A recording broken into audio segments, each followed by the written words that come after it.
안녕하세요. 화상관제인 홍혁희 변호사입니다. 이번 시간에는 도산 사건에서 가상자산, 흔히 말하면 이제 코인이죠. 암호화폐,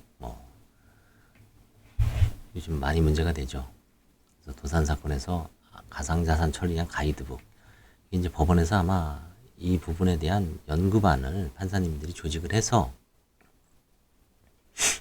가상재산에 대해서는 이제 지금 한국민사집행법 학회에서도 얼마 전에 대법원에서 이제 세미나에서 발표한 게 있고, 그 다음에 이제 민사집행법 실무연구에서 어떤 부장판사님이 발표한 자료도 있고, 그래서 이제 최근에 다만 이제 이 도산 사건에서 이제 어떻게 처리할 것인가는 이제 이 아무래도 전문법원이 회생법원에서 나와 있어서 이걸 한번 공부해보는 시간을 갖도록 하겠습니다. 저도 이건 이제 이거 보면서 공부하는 겁니다. 미리 따로 공부할 시간이 없어서 같이 한번 쭉 읽어보면서 생각나는 대로 세계적으로 비트코인을 포함한 가상자산, 디지털 자산이라고 버추얼 어셋을 투자하는 사람들이 10억 명을 넘고, 한국에서도 2021년 5월경 가상자산 거래소 중 하나인 업비트 1거래액이 코스피와 코스닥을 합한 전체 주식 거래액을 넘어서는 일까지 발생하였습니다.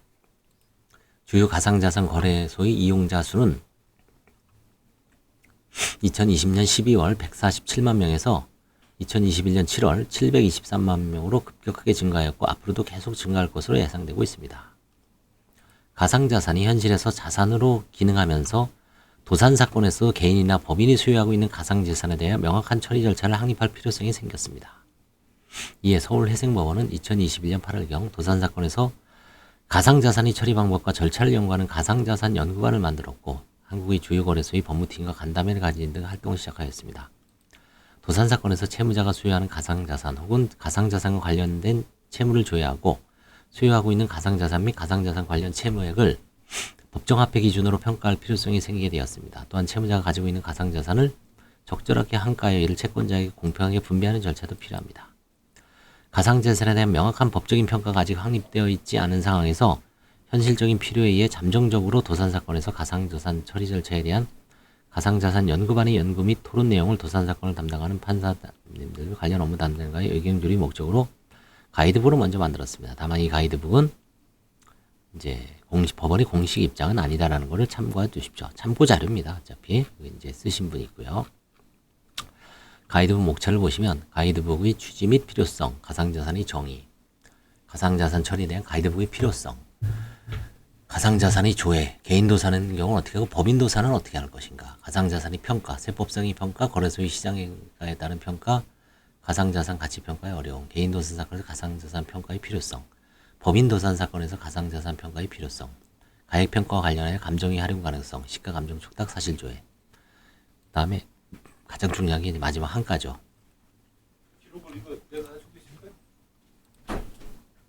가상자산 거래소에 상장된 가상자산의 경우 탈중앙 가상자산 거래소 DEX라고 하는데요. 상장된 가상자산의 경우 가상자산 거래소에서 교환할 수 없는 가상자산의 경우 관련 양식, 가상자산 거래소와의 업무 협조 문건을 중심으로, 그래서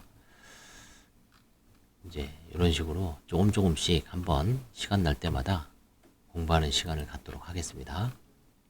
가이드북의 취지 및 필요성, 가상자산의 정의, 이런 법률이 있더라고요. 특정 금융정보의 보고 및 이용 등에 관한 법률 제2조의 정의 규정, 특정정보금융법이라고 약칭을 합니다. 특정금융정보의 보고 및 이용 등에 관한 법률, 특정금융정보법 제2조 3호의 규정. 3호, 가상자산이란 경제적 가치를 지닌 것으로서 전자적으로 거래 또는 이전될 수 있는 전자적 증표, 가로 열고 그에 관한 일체의 권리를 포함한다를 말한다. 다만 다음 항목의 어느 하나에 해당하는 것은 제외한다. 제외되는 겁니다. 화폐, 재화, 용역 등으로 교환될 수 없는 전자적 증표 또는 그 증표에 관한 정보로서 발행인이 사용처와 용도를 제한하는 것. 그 다음에 게임산업진흥에 관한 법률 32조 제1항 7호에 따른 게임물의 이용을 통하여 획득한 유무형의 결과물. 게임머니죠, 일종의. 전자금융거래법 제2조 14호에 따른 선불 전자지급수단 및 같은 조 제15호에 따른 전자화폐. 페이 같은 거죠. 페이, 삼성페이, 네이버페이, 그렇죠? 카톡페이, 요즘 다 페이가 있죠. 지불수단이죠. 쿠팡, 그죠? 라, 주식, 사채 등의 전자등록에 관한 법률 제2조 4호에 따른 전자등록 주식. 마, 전자어음의 발행 및 유통에 관한 법률 제2조 2호에 따른 전자어음. 바, 상법 862조에 따른 전자선화증권. 요즘 이런 선화증권들 다 전자네요. 4. 거래의 형태와 특성을 고려하여 대통령령으로 정하는 것. 그래서 이게 법이 2021년 12월 28일 작년 연말에 개정됐습니다. 특정금융정보법 제2조 3호에서는 가상자산이란 경제적 가치를 지닌 것으로서 전자적으로 거래 또는 이전될 수 있는 3. 전자적 증표, 그에 관한 일체의 권리를 포함한다를 말하며 같은 과목부터 3호에 해당하는 것을 제외한다고 규정하고 있습니다.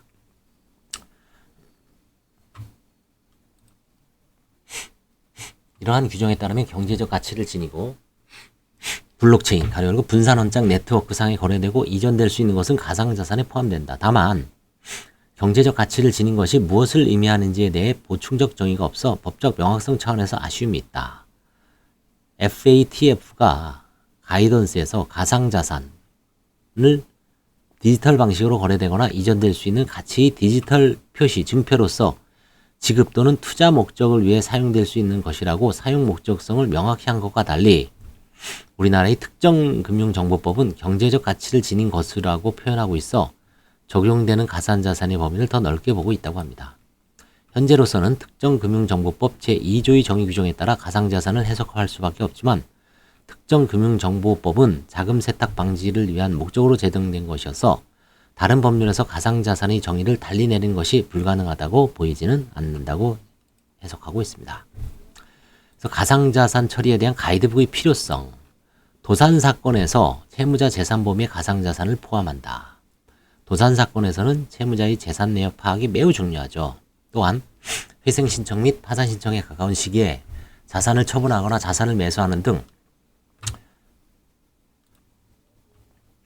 처분행위가 있었는지 확인하고 그에 따라 재산 은닉 여부를 검토합니다. 기술의 발전으로 새로운 형태의 자산인 가상자산이 등장하고 가상자산 거래액이 코스피와 코스닥 거래액을 넘을 정도에 이르게 되었다. 채무자가 소지하는 가상자산 및 거래한 가상자산이 무시할 수 없는 수준에 이르게 되면서 사회적으로도 가상자산을 자산으로 보는 인식이 빠르게 확산되었다. 도산사건에서 채무자의 자산에 가상자산을 포함하여 가상자산이 있는 경우 이를 환가하거나 청산가치에 포함시킬 필요성이 있다. 도산사건 신청 무렵에 가상자산을 거래한 내역을 확인하여 부인 대상이 되는 가상자산 처분 행위가 있는지, 가상자산을 매수하여 은닉하고 있는 것이 있는지 여부도 새롭게 도산법원에서 확인해야 될 사항이 되었습니다. 도산사건의 통일적 처리, 서울회생법원은 도산사건 전문법원으로서 도산사건을 보다 공정하고 빠르고 효율적으로 처리할 수 있는 절차와 제도를 다양하게 연구하고 있습니다. 도산사건에서 가상자산을 채무자의 자산으로 인정하여 이를 조회하고 평가, 환가하는 절차를 도입한다면 전국법원의 도산 담당 재판부가 해당 절차를 통일적으로 적용하는 것이 필요할 것이다.